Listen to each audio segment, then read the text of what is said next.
morning, class. How are you today? I hope you are all doing great answering your self-learning modules. I know most of you wanted to have our face-to-face class. However, the IATF and our president said still it's not safe because of the pandemic that we are facing today. That's why the Department of Education come up with this modular approach. So before we proceed with our discussion, let's start first with the virtual ABP prayer. So all together, in the name of the Father, in the Son, in the Holy Spirit, Amen.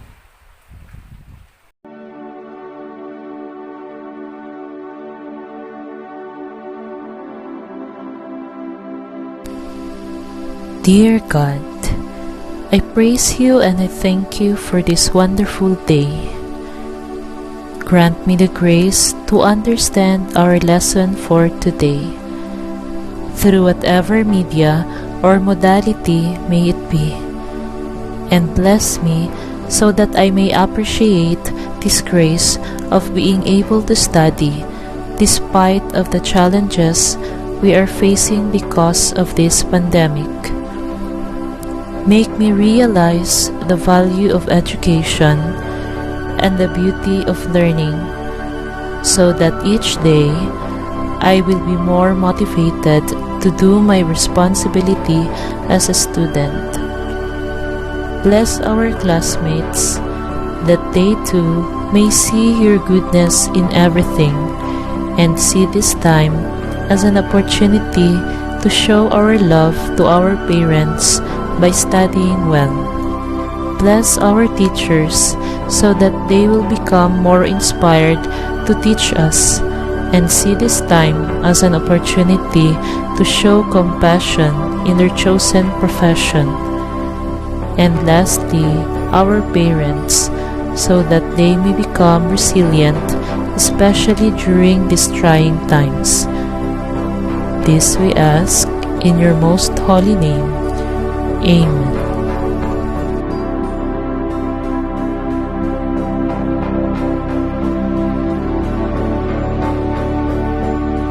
In the name of the Father, in the Son, in the Holy Spirit, Amen.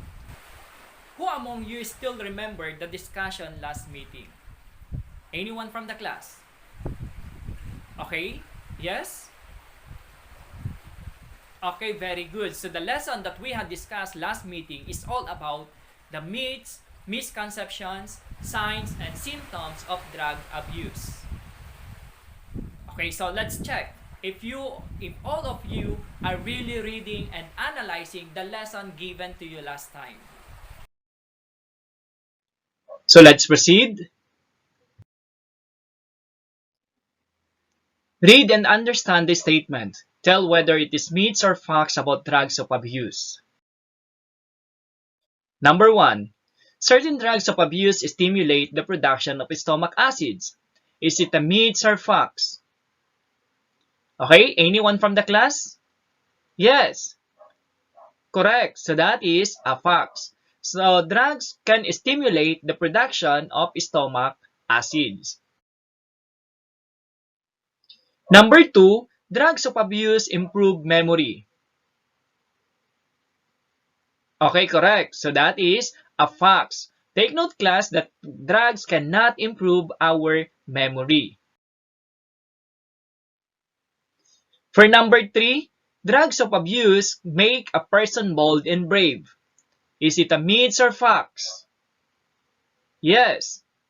Okay, correct. So that is a facts. Take note, class, na yung mga taong gumagamit ng droga ay hindi nagiging matapang, kundi sila ay nawawalan na ng kontrol sa kanilang pag-iisip. Kaya nawawalan na rin ang kanilang pagiging mahiyain. Drugs of abuse are not the solution to problems and worries people encounter. Is it a myth or facts? Okay, correct. So that is a facts. So drugs are not the solution in solving our problems. So who can help us in in solving our problems? Okay, correct. We have our parents, our any family members, or even our relatives, our friends, and other people who are in authority. So they are the one who can help us in solving our problems, not taking drugs or abusing drugs. Number 5, drugs of abuse hit up the body. It is a myth or facts. Okay, correct. So that is a myth. Great job. You are really doing your part as a student. So always be responsible. So even without the guide of your parents or your teachers, you are still reading and answering your self-learning modules. So for our objectives, at the end of the lesson, you will be able to, number 1, discuss the harmful short-term and long-term effects of substance use and abuse on the body. Number 2, discuss the harmful short-term and long-term effects of substance use and abuse on the following domains: self or family, school, and community. Number 3, explain the health, sociocultural, psychological, legal, and economic scope of substance use and abuse. So these are our objectives in discussing this lesson. Okay, what can you see in our screen? Okay, correct. So a group of pictures. Are you familiar with the game 4 pics and 1 word? Yes. So I think most of you in your gadget, you have this kind or this type of game, especially our elders or our parents. So they are the one who are keep on playing this type of game. So we have 4 pics and 1 word. Now, so we have here the group of pictures. We have 4 pictures in the screen. Okay, so can you see these pictures? Okay, now, who can give or who can guess what these pictures? Yes? Okay. Do you want to have a clue? Okay, I will give you a clue. So we have 4 letters.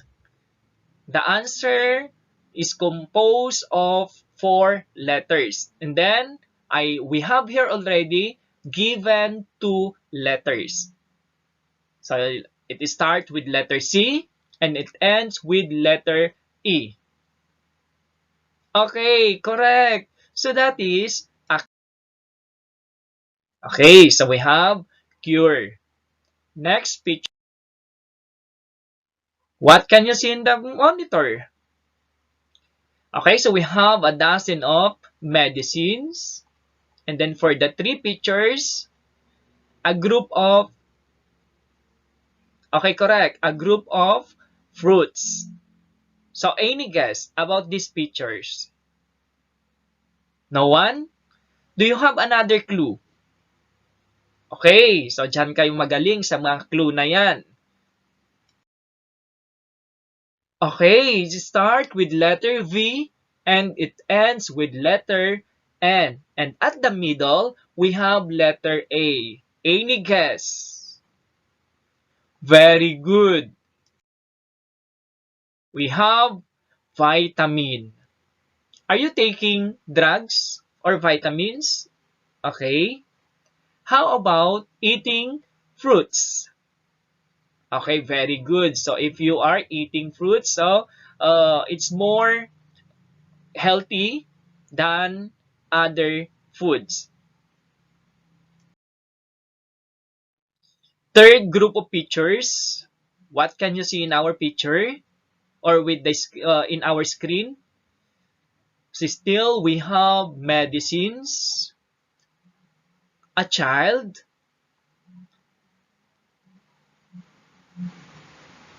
A glass with water and of course a drug or a medicine? So do you have a guess? Still none? So how about... Okay, so this is our clue. Composed of 4 letters, but the given is only 1 letter. Any guess? Okay, very good. So that is a drug. Okay, so very good. Even you are playing, still you are learning.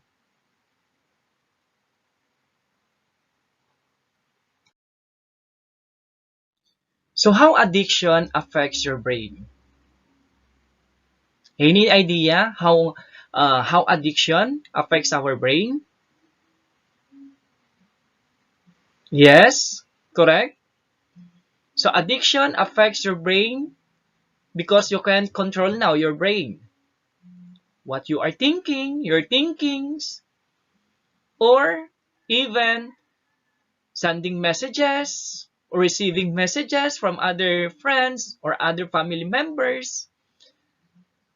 Okay, minsan nagiging sensitive tayo kung ano yung mga naririnig natin dahil sa pagiging addict na natin sa mga droga. Okay, correct. So, addiction is a serious chronic disease with far-reaching consequences for you and your relationship with loved ones. Drug and alcohol use have a tremendous effect on the brain. The brain regulates important life-sustaining functions like respiration, and it also allows you to interpret all the sensory impressions you are constantly picking, as well as your thoughts and emotions. These factors influence your behavior. Okay, so let's watch a video clip that can prove addiction, which makes our belief about addiction become more firm. Is that clear? Okay, so let's watch with a video clip. Say the word addiction, and drugs such as alcohol, heroin, and cocaine often come to mind. But other substances like nicotine, marijuana, and prescription pain medications can also be addictive. So can certain activities such as gambling and sex. Whatever the case, addiction involves craving and a loss of control, with the substance use or activity continuing even if it causes harm. This can include problems with relationships, jobs, school, money, or your health. Addiction is not due to weakness or a lack of willpower. Instead, it's a chronic disease involving changes in the brain. There, billions of nerve cells or neurons communicate through a series of signals and chemical messengers. When messages leave one neuron, they attach to a receptor on the receiving one, like a key fitting into a lock. In addiction, this communication process is disrupted. Large amounts of a brain chemical called dopamine are released, overwhelming receptors and resulting in the high that people experience. To keep that feeling going, they take the drug or engage in the behavior again and again. Eventually, the brain changes and adapts, driving them to seek out more just to get the same feeling. That's called tolerance. Stopping a substance can cause withdrawal symptoms such as nausea, tremors, depression, or severe anxiety. Taking too much of a substance or a combination of substances can result in an overdose and serious illness, or even death. Young people are especially vulnerable to addiction. The impulse control center of their brains, known as the prefrontal cortex, isn't fully developed, making them more prone to risky behavior. And using substances can cause lasting harm to their developing brains. If you think your child might be experimenting with substances, talk to them about it. Parents can help by taking a strong stand against substance use and teaching their kids healthier ways to deal with life's stresses. Like any other disease, such as diabetes or asthma, addiction can be successfully treated. So if you or someone you know has a problem with addiction, talk to your doctor, a mental health professional, or an addiction specialist. Getting help may save a life. Okay. So, any reaction about the video clip? Okay, correct. Communication process affected. Very well said. Another reaction? Tolerance taking drugs. So, nagiging tolerant daw. So, napapansin nyo ba kung palagi kayong nagtitake ng mga gamot, especially mga pain reliever? So, minsan, pag naa-addict or tuloy-tuloy ang ating pagtitake ng mga ganong klaseng gamot, nagiging immune na tayo. Kumbaga, hindi na pinapakinggan, hindi na nararamdaman ng ating katawan ang mga gamot na tinitake natin or iniinom natin. Another. Okay, correct. Taking drugs affects the development of our brains, especially yung mga young ones. Naaapektuhan ang kanilang or ang pagdevelop ng kanilang mga utak. Another? Yes.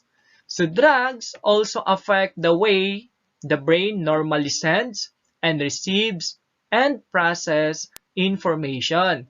Yun yung sinasabi ko kanina na minsan iba na yung pagkakaintindi natin sa mga naririnig natin dahil nga sa epekto na ng gamot. May ipababa? Another reactions about this addiction? Take note class na lahat ng mga tinitake nating gamot ay considered as drugs. Ito yung sinasabi natin na all medicines are drugs but not all drugs are medicine.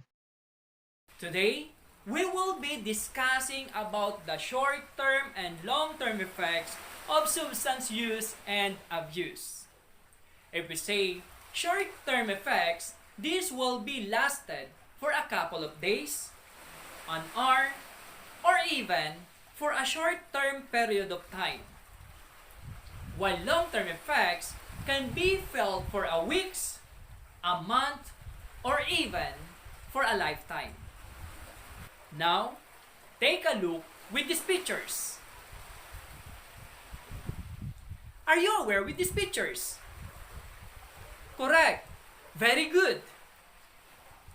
So we can easily buy these drugs in a sari-sari store. Even below 18 years old have an access with these drugs. So based from the given examples, an alcohol and a cigarette, how are they classified as drugs? Okay, very good. They are classified as gateway drugs. So gateway drugs are accepted and legal with restrictions. In our country, people below 18 years old of age are allowed to buy and use gateway drugs. The use of gateway drugs puts a person at risk of using more dangerous and illicit drugs. So because of these gateway drugs, doon na natututong mas gumamit pa yung mga kabataan ng mga mas malala or mas illegal na droga. With the short-term effects of alcohol. First, we have headache and lightheadedness, slurred speech, slow body reflex, senses and coordination. So dito, nawawalan na sila ng control. Even sa pagsasalita, nag-uutal-utal na sila. Overconfident, yun na yung sinabi ko kanina na nawawala na ang kanilang pagiging mahiyain. Mood swings. Okay, pabago-bago ang kanilang mood dahil sa depression or high spirit of alcohol. And of course, they become more aggressive. Nausea. Okay, yun na. Nagkakaroon tayo or sumasakit ang kanilang ulo at naduduwal o kaya'y nagsusuka. And last, we have the loss of consciousness. Effects of alcohol naman, we have damage of organs like liver, heart, colon, and brain. And of course, mas matindi, nagkakaroon sila ng cancer. Either cancer sa bituka or cancer sa lalamunan. Another, we have cardiovascular diseases, cirrhosis of the liver, poor study and work performance. So, sa inyo to, mga estudyante, so, nag-uumpisa pa lang sa pag-a-absent until magdadrop na. Paralysis and or loss of limb due to accidents and other tragic events. So, nagiging sanhi rin ng pagkakaroon ng accident, yung dahil sa pag-inom ng alcohol bago mag-drive or nagda-drive. So, alcohol poisoning which leads to come and event. Okay, anong ibig sabihin nito? So, nagkakaroon din ng poisoning sa pag-inom ng alcohol. For tobacco naman, short-term effects of tobacco, stress, rapid heart rate and pulse rate, okay, mas bumibilis ang pagtibok ng ating puso, persistent cough, okay, yun na, madalas ang pagkakaroon ng ubo, difficulty in breathing, halitosis or bad breath, take note, nagbibigay ng hindi kaaya-ayang amoy sa ating hininga ang paggamit ng tabako or sigarilyo. Sinusitis and otitis media. Okay, diyan nag-uumpisa ang pagkakaroon ng ating sinusitis or pagbabara sa ating hingaan. Increased phlegm production. Okay, dumadami ng plema sa ating lungs. Stomach problems, and of course, weak physical performance. Ito na yung mga nakikita natin na pumapayat na lang basta-basta dahil sa kanilang paninigarilyo. Long-term effects of tobacco, development of asthma, atherosclerosis, thrombosis, cardiovascular diseases, chronic obstructive pulmonary disease. Ito, madalas na nagiging sanhi ng sakit ng mga or gumagamit ng sigarilyo. Pulmonary disease. Cancer of the mouth, throat, skin, lungs, and other body parts. Kasi nga nasusunog na ang kanilang mga lalamunan. At pati na rin yung kanilang lungs ay napupuno na ng usok. And of course, hypertension. Tumataas ang kanilang blood pressure. Okay, so before we proceed with the present, any question about gateway drugs? None? Okay, take note class that alcohol and cigarettes are examples of gateway drugs. And then these gateway drugs makes us more addicted with other type or other type of drugs. Tignan ninyo mga estudyante. Ang paninigarilyo or sa paninigarilyo nag-uumpisa ang paggamit ng mga iba't ibang klase pa ng droga. Nagkakaintindihan? Okay, so let's proceed with the present. So anyone has an idea about the present? Yes? Okay, correct? It slows down our nervous system. It affects our central nervous system. Yun yung tinutumpok niya. Nagiging or pinapahina daw niya ang ating central nervous system. That's why depressant is also known as downers. Or depressant is also called as suppress. Why? Why these depressants are called as downers or suppress? Okay, gaya na nga lang ng sinabi nyo kanina, it slows down our central nervous system. Take note class, in the medical field, depressants are also called sedatives, which are used to treat anxiety, mental disorders, and the sleep disorders like insomnia. Take note class na yung mga gamot na to ay nakakagamot. Pero pag sumobra, hindi na siya nakakagamot, kundi nagiging addict na yung taong palaging gumagamit sa mga gamot na to. Gaya nga ng sinasabi natin na kapag kulang, masama, pero pag sobra, nagiging masama pa rin. So, just take the enough medicines or drugs na kailangan ng ating katawan. Okay, so we have the short-term effects of depressants, slow brain functions or function, which leads to temporary memory loss, slow pulse rate and heart rate, below normal breathing pattern. Hindi na nagiging normal ang ating paghinga. Correct? Inability to concentrate and poor judgment. So example, nasa loob ng klase, iba-iba na yung naiisip. Di ba? O kaya iba ng yung kanyang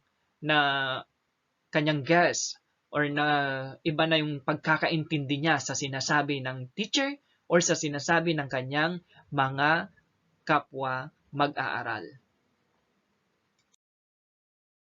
The long-term effects of depressants, agitation and aggressive behavior. Nagiging aggressive daw. So depression leading to mental disorders.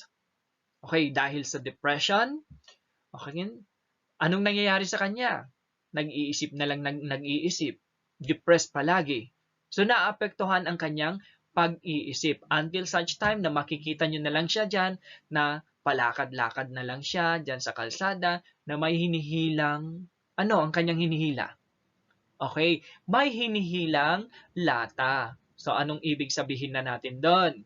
Siya na ay nagiging isang baliw. Next, we have hypertension or high blood pressure, cardiovascular diseases, paralysis of the muscle and nerves. And of course, ang pinakamalala, nagkakaroon na siya ng brain stroke. So these are the long-term and short-term effects of depressants.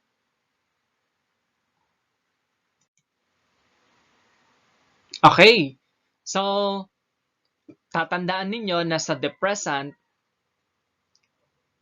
pinapahina niya ang ating central nervous system.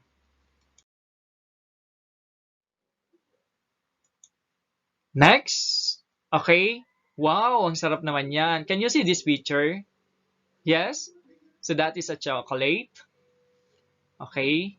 I think most of you or all of us have eaten already a chocolate. Even that is a bar nuts. Bar nuts lang yan. Pero yung bar nuts na yan, still chocolate pa rin.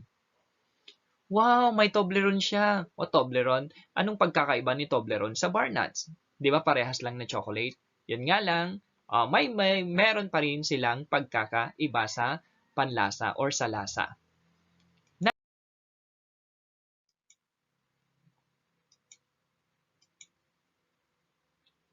Okay, we have Red Bull. Anong tawag natin dito? Lipovitan?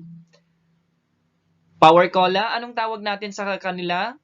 Okay, so they are called as energy drinks. So, energy drinks. Bakit kaya may energy drinks? Bakit kaya may chocolate na pinapakita si Sir? Okay, another example of energy drink na wala dyan sa, sa picture natin. Okay, correct. We have Sting. We have Cobra. Yun yung mga examples natin for energy drink.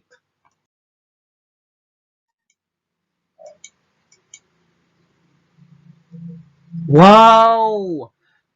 Yan yung tinatawag natin na soft drinks, correct? I think natikman nyo na tong mga to, except yon Yazoo. Ano pa? First na ipapakita.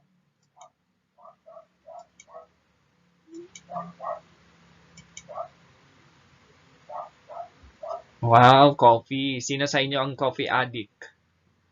O, meron? Okay. Di ba? Masarap yung amoy. Mabango.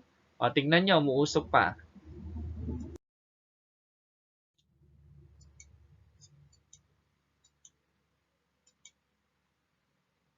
And last picture. Wow, we have tea. Usong-uso ngayon ang milk tea, correct? Iced tea. Ngayon, anong ibig sabihin ng mga features na to? Ano kaya? Meron kayong idea tungkol sa mga features na to? Okay. So, ano kaya yung rason ko kung bakit ko pinapakita tong mga features na to? Para ba kayo ay inggitin? Or para kayo ay tanungin kung natikman nyo na ba tong mga features or yung mga nandito sa features na to? Hindi, di ba? So, ang tanong ko is, what are the content of these foods or drinks? Ano yung nilalaman ng mga pagkain at inuming to? Anyone from the class? Yes, very good. It contains caffeine. At sa mga pagkain na to, dito natin mahahanap ang caffeine na sinasabi natin. So ano yung nararamdaman ninyo pag kayo ay kumakain or kayo ay natapos ng kumain ng chocolate or kayo ay uminom na ng mga inuming nandito sa pictures na to or sa picture na to? Anyone? Okay, correct. So still stay awake for a longer periods, especially eating chocolate, di ba? Ginigising niya tayo. Coffee, pampagising, di ba? Sa chocolate, ginigising niya ang ating pag-iisip. Correct? So ngayon, ano kaya or saan kaya nakla-classify tong mga pagkain na to as drugs? Any idea? Drugs na punong-puno ng caffeine content. Any idea? Okay, correct. So they are called as stimulants. If we have depressant na ginagawa niyang or it makes or it slows down our central nervous system, stimulants can activate our nervous or central nervous system. That's why they are called as stimulants because it stimulate or activate the central nervous system. So that's why stimulants are also known as uppers or speeders. 'Di ba? Sa depressant, tinatawag siyang downer. Correct? But for stimulant, pampagising siya. So pampagising meaning tinatawag siyang uppers or speeders. Di ba? Stimulate our central nervous system. Okay. So take note class that even this product satisfy our taste or our taste, consuming too much is not good to our health. So illicit stimulates include cocaine and methamphetamine or that is what we call as shabu. So pampagising pa lang shabu. Pero don't try taking shabu. Magkape na lang. Correct?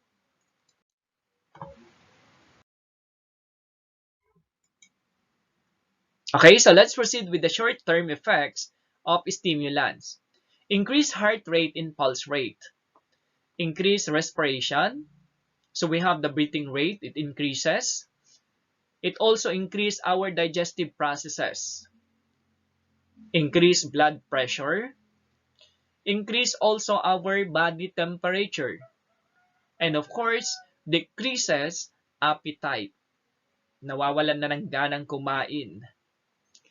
Alert body responses. Parang laging gising, di ba?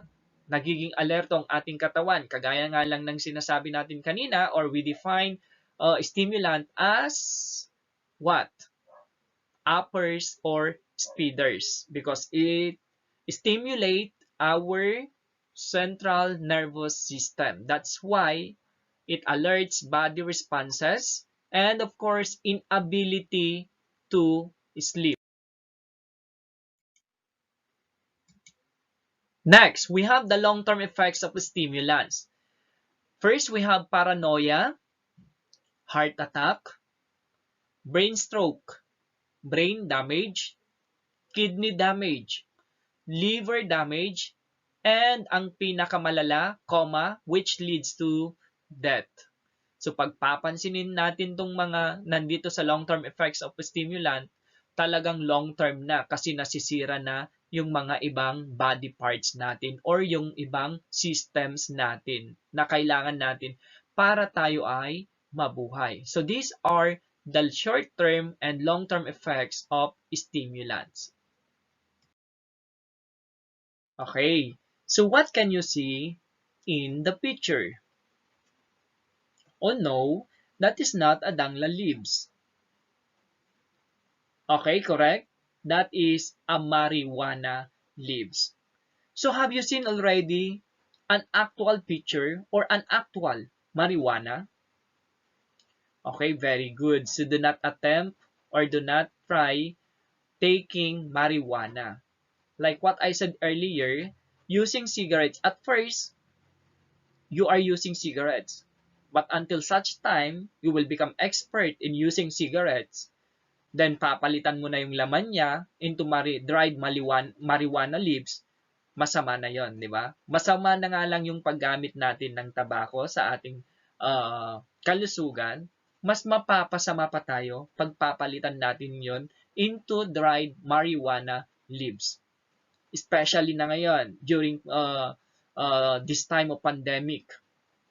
Sige, naghihit-hit dyan ng sigarilyo, then salitan kayo sa kasama mo, hit-hit dito, ibibigay mo sa kasama mo, hihit-hit din siya, then other person, then other person. So in a group or in a circle of friends na hindi you are not aware na one of your friend there is already infected with coronavirus. So what will happen to you, the circle of or to that circle of friends?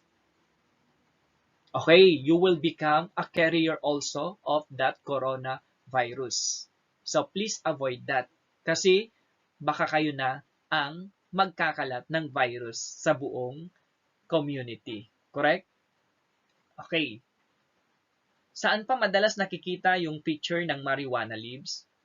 Okay, correct. In social media, especially kayong mga or yung mga mahilig manood ng balita, 'di ba? Madalas yung mga nahuhuling drug addict ay ano yung nakikita sa kanila?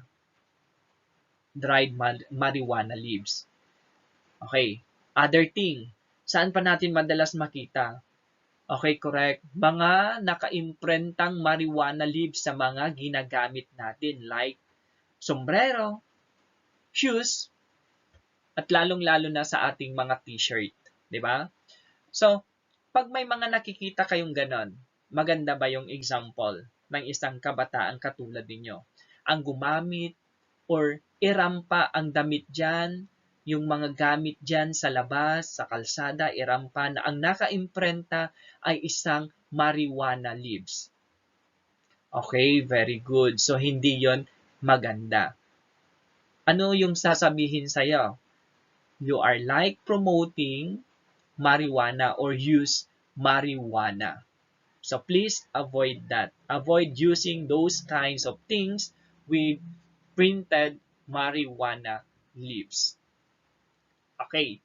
So besides from marijuana, can you give another examples of narcotic drugs? Anyone? Okay, yes. So we have, okay, very good. We have cocaine and heroin. So cocaine and heroin are included as narcotic drugs. Plus, of course, we have marijuana. So these three drugs, they are classified as narcotic drugs. But in medical field, these narcotic drugs are used because narcotic drugs are also known as painkiller and they also induce sleepiness. So these are administered to patients with medical problems. and given to cancer patients to relieve severe pain, like what is said earlier. So these drugs are medicines to once they are administered properly with authority. Like what I said earlier, pag nagagamit ng tama tong mga drugs na to, they are legal. Pag ipinagamit ito ng authority sa isang pasyente, they are legal. Correct? Pero pag nasobrahan na siya, nagiging illegal na. Is that correct? At nagiging masama na siya sa kalusugan ng isang tao. Nagkakaintindihan? Okay, so let's proceed now with the short-term and narcotics. Short-term effects, we have drowsiness, euphoria, loss of appetite, vomiting, and nausea. So these are the short-term effects of narcotics. And for we have development of diseases like hepatitis, tetanus, and HIV/AIDS due to needle sharing. So this is also like in sharing cigarettes, the used cigarettes, correct? So if you are going to share this with other friends, used cigarettes, especially during this time of pandemic, we are facing pandemic. Ayan. The first user is, let's say, a coronavirus carrier. Then you use this also. What will happen? You will become a carrier also of a coronavirus. So in narcotics, we have also a sharing of needles, correct? Because these narcotics drugs, especially heroin and cocaine, tinutunaw siya, di ba? Inilalagay siya sa isang syringe with needles, of course. Then itinutusok 'yon sa katawan ng isang user. So avoid sharing of needles. Pwede bang mag-share ng needle? Sa pagtahi, pwedeng ipahiram, di ba? Pero needle used syringe, hindi siya pwedeng i-share.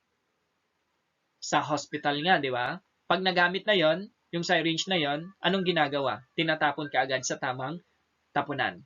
So, hindi siya pwedeng paglaruan pa or ikalat-kalat dyan at paglalaruan ng mga ibang bata. So, anong gagawin na? Itatapon dapat siya sa tamang lalagyan. Next, we have overdose leading to coma and death. Madalas, yung mga addicted sa ganitong klase na ng drugs ay anong nangyayari? Okay, kinukuha na sila ni kamatayan. Okay, so next we have hallucinogens. Okay, so what hallucinogens means? Okay, correct. So, hallucinogens creates hallucination. So, what is a hallucination? Okay, so hallucinations distort what is real. Sometimes, other people experience this one. Naghahallucinate sila. Anong nangyayari sa naghahallucinate na tao? Okay, parang may nakikita, naririnig, na wala namang sa katotohanan ay wala silang nakikita at naririnig. Correct? So that is an example of hallucinations. That's why they are called as distort with what is real. So everything that person or the person sees, hears, and feels are the opposite of reality. So lahat daw ng nakikita, naririnig at nararamdaman ng taong naghahallucinate ay hindi totoo. Correct? So minsan, yan, may nakikita siyang multo daw, Pero yun pala ay epekto ng gamot na itinusok sa kanya. Okay, so an example of hallucinogens, we have lysergic acid diethylamide, or that is what we call as LSD, psilocybin, and mescaline are some examples or some common examples of hallucinogens. So they are drugs, correct? They are medicines once they are treated to the patient with proper authority. But they became illegal drugs once they are consumed in a larger amount na hindi yon yung nakareseta sa kanila. Now, let's proceed with the short-term effects of hallucinogens. First, we have euphoria. Okay? Euphoria. We have another short-term effect is hallucinations. Yun na yung sinabi ko kanina. So, from hallucinogens, it creates hallucinations. So, seeing things which are not really there. Third, poor judgment of time and distance. Mali ang pagkakatansya. Okay? So, hindi ito pwede sa mga, lalo na sa mga nagda-drive. Di ba? Nagkakamali sila sa tansya, or yung mga, hindi lang sa mga nagda-drive, lahat na ng pumapasok sa trabaho. Next, we have inability to sleep. Another, loss of appetite, which lasts up to 10 hours. So, hindi siya nagugutom. Di ba? After 10 hours, hindi pa rin siya gutom. So, anong nangyari sa kanya? Okay, so that is an effect of hallucinogens. Nausea and aggressive behavior. Nagiging agresibo. Di ba? Nagiging malakas na siya. Kahit isang payat. Pag naghahallucinate na yan, na itatapon kahit mabibigat na bagay. Correct? Next, we have the long-term effects of hallucinogens. Flashback. Gaya na nga lang ng sinabi ko kanina, nag-flashback siya kung ano yung mga nangyari naganap sa kanya noon. So that is the effects of the drug come back after a long time of not using it. Diba? Kahit hindi na daw siya gumagamit ng hallucinogens drugs, ay still bumabalik pa rin siya sa nakaraan. Second, increased blood pressure. Of course, brain damage. Okay, brain damage. Hindi si brain damage na nanalo sa Showtime, kundi brain damage na nasisira ang kanilang utak. Diba? Anong nangyari? Anong susunod? Pag nasira ang kanilang pag-iisip, nasira na ang kanilang utak. Of course, nagkakaroon na sila ng mental disorder in which reality is distorted or twisted. That is psychosis. At ang pinakamalala, anong mangyayari? Pag hindi na siya nagamot, anong mangyayari? Siyempre, pupunta na siya sa hukay. Di ba? Pag hindi na coma, mamamatay na siya. So, these are the short-term and long-term effects of hallucinogens. Next, okay, another pictures. Wow, bygone. Is that familiar to you? Okay, yes. Baka nakikinikindi nyo pa yung si Katol. Ay, okay, hindi naman. So, take note hindi candy si bygone na Katol. Or yung sinisindihan natin, correct? Okay, kundi sila ay, okay, very good, insect repellent. And then, how about the other picture, this one? Glass plus. O panlinis daw ng salamin. Is that panlinis ng salamin? And other household chemicals. Okay, so these are pictures of household chemicals. Okay, bakit kaya pinapakita ko to sa inyo? Household chemicals. Minsan, nandyan ang panlinis. Not minsan, madalas. Panlinis ng plato. Panlinis ng CR. Bakit kaya napunta itong mga household chemicals na to doon sa lecture natin na about drugs? Okay, very good.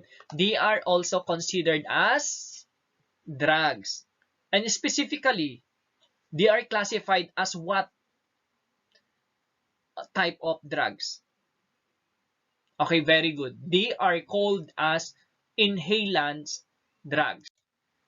So inhalants drugs are not only used for insect repellents,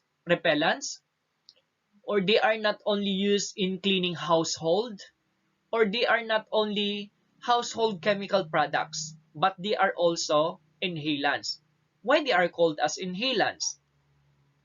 Okay, from the root word inhale, naaamoy natin sila. Di ba?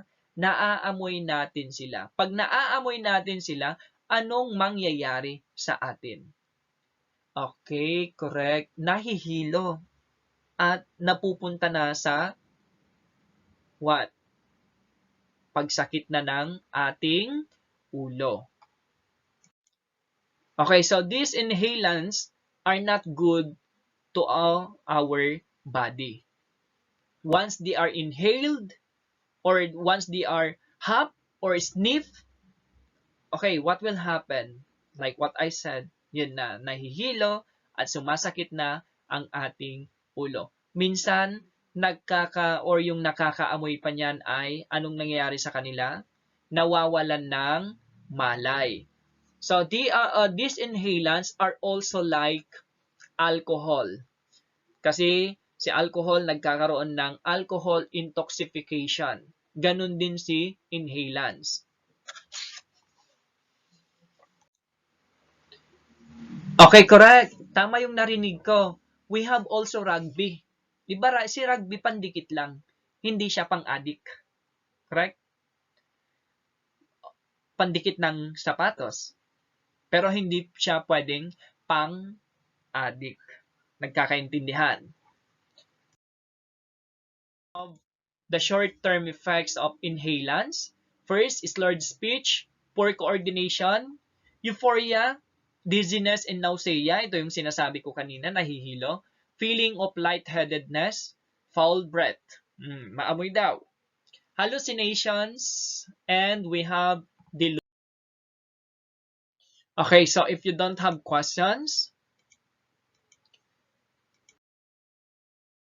let's proceed now with the activity. We have the biometric me. What is this biometric me?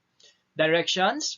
Write about the dangerous short and long-term effects of drugs to oneself, family, school, community, and the nation as a whole. Use the table below. Okay, so this is our table. So short-term effects and long-term effects. Okay, so I will give you 3 minutes in answering this one.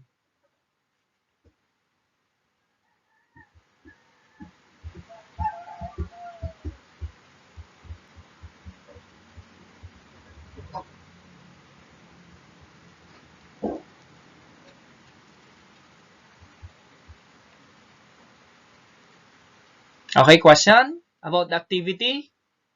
None? Very easy?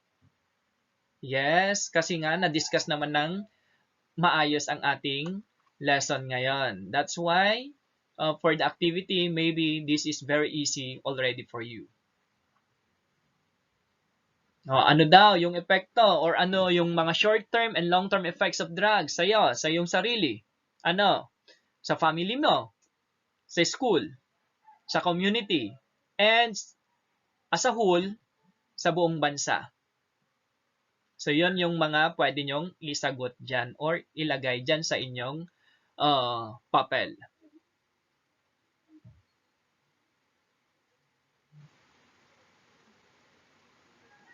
Okay, last 1 minute.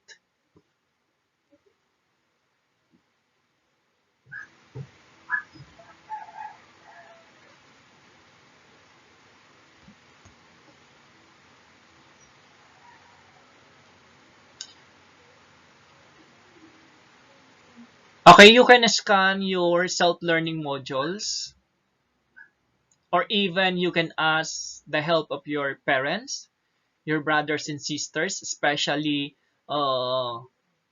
the effects of drugs in your family. Kung sino yung nandyan sa tabi nyo ngayon, pwede nyo silang tanungin. Nagkakaintindihan. Okay, so nagkakaroon kayo ng collaboration with your family members or friends beside you.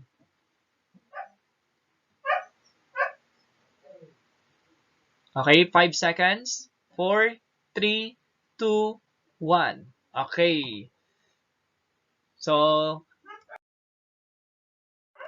okay, correct. So this is an example of the activity, example of the answers of our activity.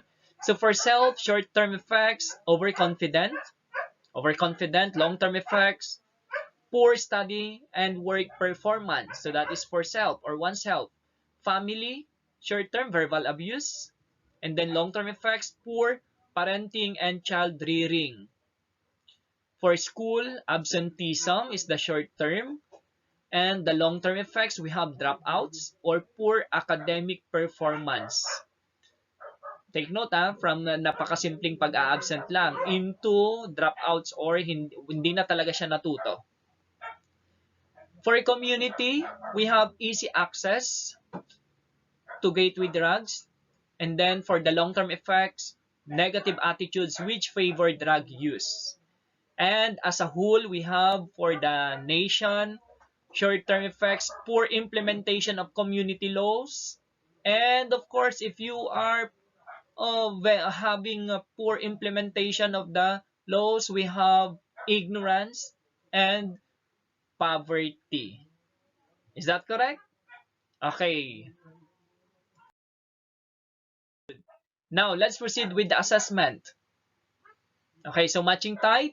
Read the statement carefully. Match column A to column B.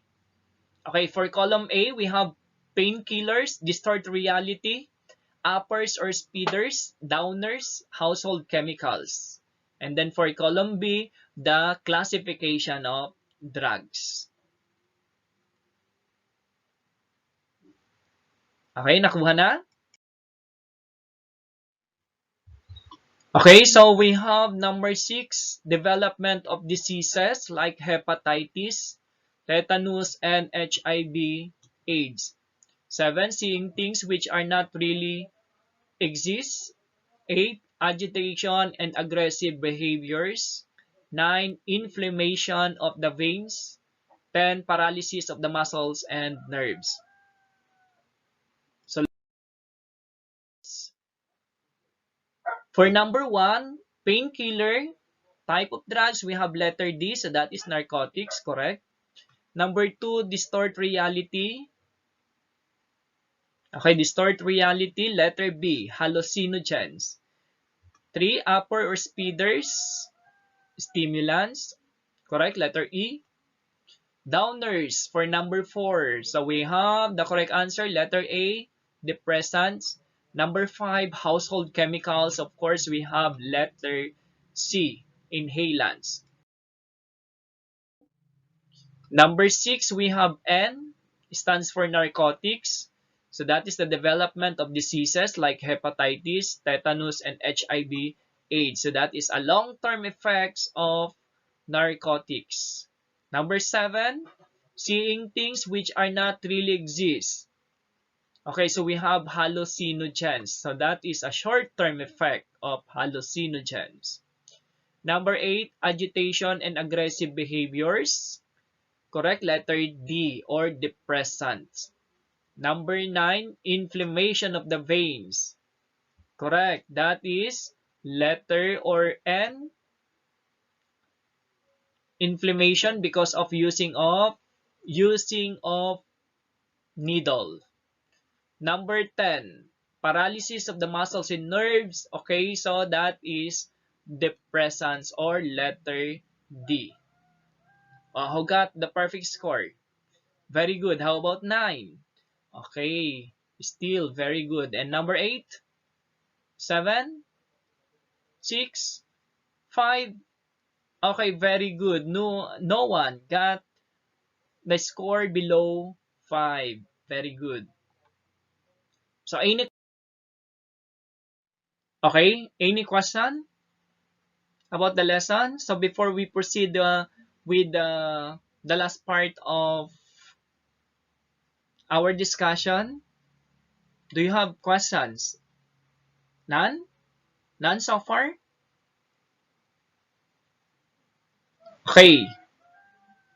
So before we proceed with the last part, I will give now our agreement. So for our agreement, since we are about to end our second quarter, please submit now your complete requirements like summative test, performance task, and of course, we have your answer sheet for the modules. Is that clear? Okay.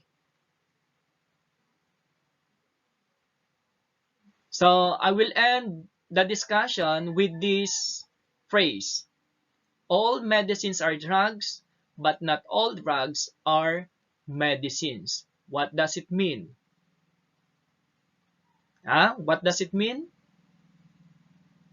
Okay, meaning all the medicines that we are taking in our body, they are still called as drugs. But not all drugs are considered as medicines. Correct? Okay. So, thank you for listening. And then, have a nice day.